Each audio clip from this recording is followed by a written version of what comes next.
Salut à tous, Backseat, c'est votre émission d'actualité politique. Si tu veux faire partie des soutiens de l'émission, n'hésite pas à cliquer sur le lien dans la description. Je crois que tu voulais nous parler d'un procès et pas n'importe lequel. Je veux vous parler d'une belle personne. Je veux pour une fois vous dire des bonnes nouvelles, des nouvelles de lutte, de résistance, de combat.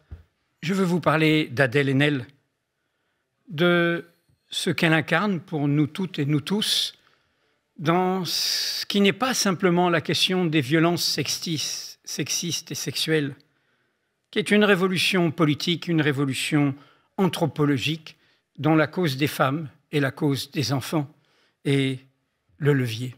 Vous vous souvenez, c'était en novembre 2019, les 3 et 4 novembre exactement, il y a plus de 5 ans.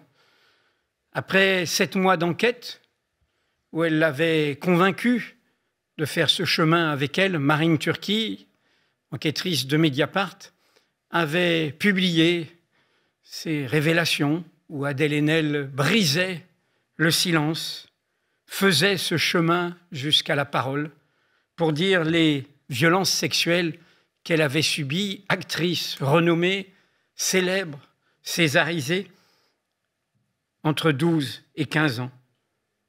Ce fut un séisme et une très longue route. Elle était réservée. Elle ne voulait pas aller devant la justice, car la justice n'écoute pas, n'entend pas. Et puis finalement, sa parole a mis en branle la justice. Et elle a été devant la justice pour donner du courage à d'autres qui n'ont pas la même notoriété, les mêmes moyens, la même position sociale qu'elle. Et le résultat est tombé cette semaine, le 3 février. Le réalisateur Christophe Rugia a été condamné à 4 ans de prison, dont 2 ans ferme sous bracelet électronique. Il a fait appel, donc il est juridiquement présumé innocent. Mais l'essentiel, pour nous toutes et tous, pour la société, pour le futur, a été fait. Et c'est bien pour cela qu'en face se dresse une très grande violence à l'échelle du monde, masculiniste, suprémaciste, car ils sentent bien que c'en est fini de la soi-disant évidence millénaire de cette domination du genre auquel j'appartiens. En 2019, Adèle Haenel avait dit notamment ceci: « Les monstres, ça n'existe pas. C'est notre société. C'est nous, c'est nos amis, c'est nos pères. C'est ça qu'on doit regarder. C'est ça qu'on doit affronter, regarder en face. » Depuis, vous le savez, aucun milieu, aucun secteur n'a été à l'abri de nos enquêtes, de nos révélations, des témoignages. Le cinéma, la télévision, le journalisme, le sport, l'entreprise, les institutions, la politique, l'ensemble des univers, jusqu'aux vidéastes, jusqu'aux youtubeurs, jusqu'au huis clos conjugal, car beaucoup de ces violences se passent dans ce huis clos qui, normalement, disait-on, n'est pas un lieu de curiosité publique. Et pourtant, c'est bien cela que nous a mis sous les yeux le procès des viols de Mazan. Dans le huis clos conjugal, une immense violence. Ce qu'a fait Adèle Haenel, en partant de son histoire, c'est quelque chose d'incommensurable. Elle a pris son histoire pour parler pour tout le monde, pour aider tout le monde. Elle en a fait une question politique, une question centrale, une question vitale. Et c'est pour ça que l'énumération des cas de Patrick Poivre d'Arvor à Piazza, l'homme de l'immobilier, en passant par Gérard Depardieu, tout ça est quelque part secondaire au-delà des individus. Ce n'est pas un tableau de chasse. C'est la question dont ces individus ont été porteurs d'un ordre patriarcal qui a considéré depuis une éternité que l'homme était la loi, qu'il avait la main sur les femmes, sur leur corps, sur la procréation, sur la famille, qu'il avait aussi la main sur l'enfance. Il construisait les femmes en minorité. Et ce mot « minorité » nous rappelle aussi cette situation de l'enfance des mineurs. Je suis le majeur, je suis la majorité, je suis la norme, je suis la règle. Et c'est une très très longue histoire. Vous voyez bien que cette cause des femmes, cette cause de l'enfance, pose jusqu'au bout, jusqu'à son cœur, à son incandescence, la question de l'égalité. Ce n'est pas seulement la question des injustices sociales, des exploitations, des oppressions. On le voit bien, aucun milieu, aucune origine, aucune nation, aucun peuple n'est à l'abri de cette question posée par les droits des femmes et les droits de l'enfance. La question de l'égalité en son cœur. Il n'y a pas de supériorité liée au genre, à l'origine, à l'apparence, à la croyance. La remise en cause de cette soi-disant évidence naturelle que les hommes, maris, pères, ont le droit à la domination. C'est une prise de conscience immense et qui ébranle toutes sortes d'aveuglements. Savez-vous qu'encore aujourd'hui, plus de 70% des plaintes pour violences sexuelles sont classées sans suite dans notre pays? Savez-vous que 160 000 enfants, au bas mot, sont victimes de violences sexuelles par an? Savez-vous, c'était en janvier dernier, il y a quelques semaines, que la Cour européenne des droits de l'homme a dû condamner la France parce que la France avait sanctionné une femme parce qu'elle n'avait pas fait son devoir conjugal. Et c'est la Cour européenne des droits de l'homme qui a rappelé à notre pays, à sa justice, à son administration, que la règle, c'est le consentement et qu'il n'y a pas de devoir conjugal. C'est en janvier dernier. Mais je dis aux plus jeunes, pour que vous preniez conscience de combien tout cela est fragile et combien c'est une bataille essentielle. 8 ans avant ma naissance, les femmes françaises ont eu le droit de vote. Seulement 8 ans avant ma naissance. J'avais 13 ans quand les femmes françaises ont eu le droit à avoir un compte en banque. J'en avais 18 ans quand la notion de chef de famille a été supprimée. Et j'avais 22 ans, on vient de fêter l'anniversaire, quand a été votée la loi Veil sur l'interruption volontaire de grossesse. C'est fragile, et c'est bien pour ça que c'est une cible de tous ces pouvoirs d'extrême droite, fascistes, nostalgiques, au fond des idéologies de l'inégalité, font au même titre que la question de l'étranger, de l'immigré, de l'autre, de la question des femmes, de la question du genre, une cible prioritaire. Qu'il s'agisse de Trump, de Milei, d'Orban, des mollahs iraniens, de Poutine, du suprémaciste indien maudit, c'est leur fonds de commerce ensemble. Car derrière cela, il y a leur volonté, encore une fois, d'affronter en son cœur la question de l'égalité. Adèle Haenel, sa force, sa grandeur, c'est d'avoir politisé cette question, d'en avoir fait une question qui interpelle toute la société, d'avoir dit qu'elle se combattait tout simplement pour les droits humains, pour que toutes les vies se valent, qu'elles aient la même valeur, qu'une personne se bat pour toutes les personnes. C'est une révolution, j'ai employé déjà ce mot, anthropologique, car c'est une très longue histoire de prédation, de force, de domination, d'emprise, de pouvoir, qui est celle, et cette histoire nous remet en cause, nous, le genre dont je suis, qui est une histoire de très longue inconscience ou non-conscience de cette emprise, de cette prédation depuis si longtemps sur la moitié du genre humain, sur celle qui nous donne vie. C'est une question qui est politiquement porteuse d'un imaginaire, car derrière cette volonté de prédation, cette inconscience, cette évidence de prédation, et vous le voyez bien dans les personnes politiques que j'ai citées, il y a cette vision verticale, autoritaire, de puissance. À l'inverse, ce que porte la parole d'Adèle Haenel, c'est un imaginaire de précaution, d'écoute, de relation, d'attention, de sensibilité. C'est à cette prise de conscience qu'elle nous appelle. Alors bien sûr, les ombres gagnent et les temps nous inquiètent et nous alarment. Mais ce chemin qu'elle a fait, pour nous toutes et nous tous, montre que quand ne serait-ce qu'une personne se dresse et assume, quitte à en payer le prix, ce combat, il y a un horizon qui s'ouvre, un espoir. Merci, merci Adèle Haenel. Et merci Edoui Plenel pour cet édouito.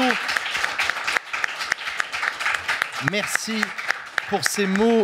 Vous avez suivi, chers amis, le procès de Christophe Rougiat et le témoignage d'Adèle Haenel. Je suppose que c'est ton cas, Léa.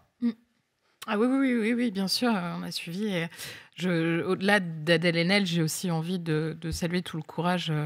Et le courage, c'est peut-être pas le bon terme, mais en tout cas, je veux juste saluer le combat de toutes les victimes, de celles qui ont les moyens de le faire ou pas d'ailleurs, parce que c'est pas toujours évident.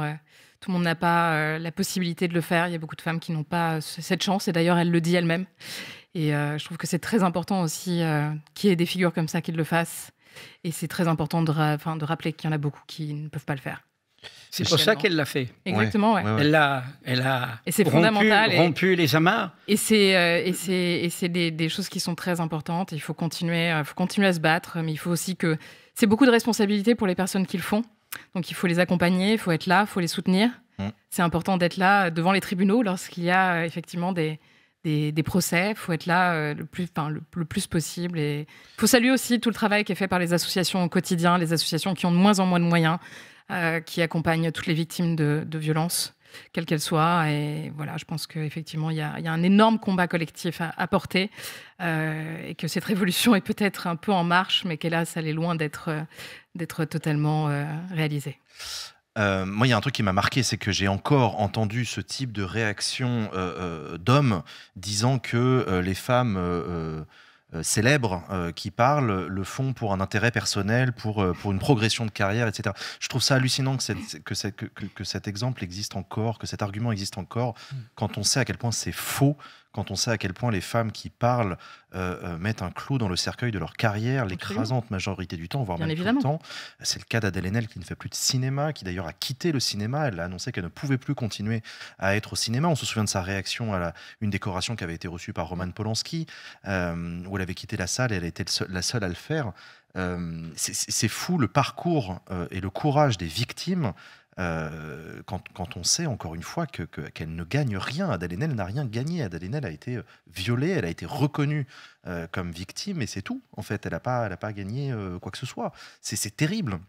C'est terrible, et en plus, c'est des réactions qui sont quasi systématiques, en fait. Et c'est une façon de chercher à décrédibiliser constamment la parole des personnes qui sont victimes. Ça, c'est la seule arme qu'ils ont encore aujourd'hui.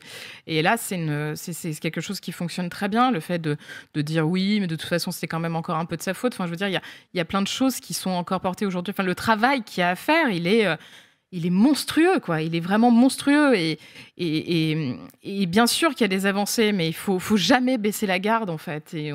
Il faut jamais baisser la garde, et il faut continuer collectivement, encore une fois, il faut aider celles qui ont envie de porter ce combat, il faut aider celles qui n'ont pas envie de le faire. Enfin, il faut vraiment il faut encore une fois un sursaut, et j'osais espérer effectivement que finalement les procès des violeurs de Mazan allaient aboutir à ça.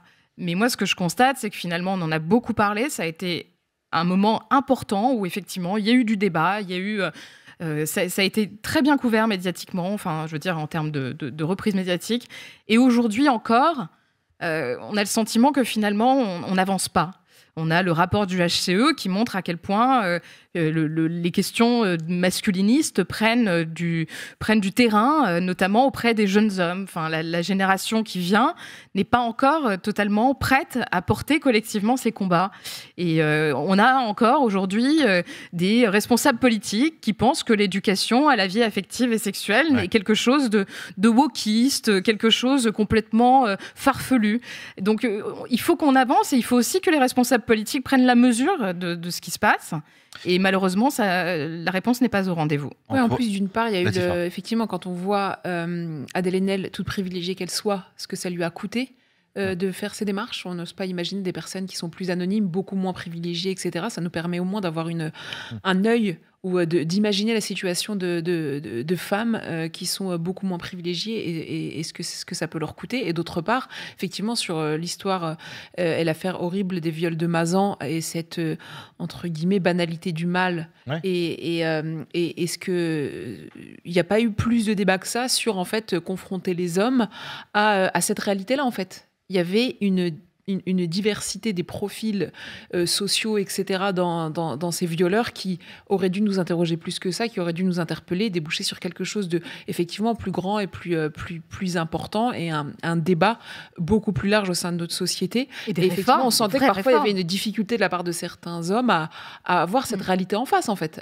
à dire voilà ce que peut être la masculinité dans ce qu'elle a de pire et de plus terrible, mais c'est des hommes. Enfin, Gisèle Pellicot a croisé un violeur à la boulangerie, donc c'est un de ces violeurs. Donc c'est aussi ça où effectivement il y a une très bonne couverture, mais ça a pêché peut-être en termes de débat public sur ce sujet-là très précisément. Toi, Antoine, tu as dû le voir passer, ce fameux chiffre édifiant qui montre que les jeunes hommes sont de plus en plus misogynes et que les jeunes femmes sont de plus en plus progressistes.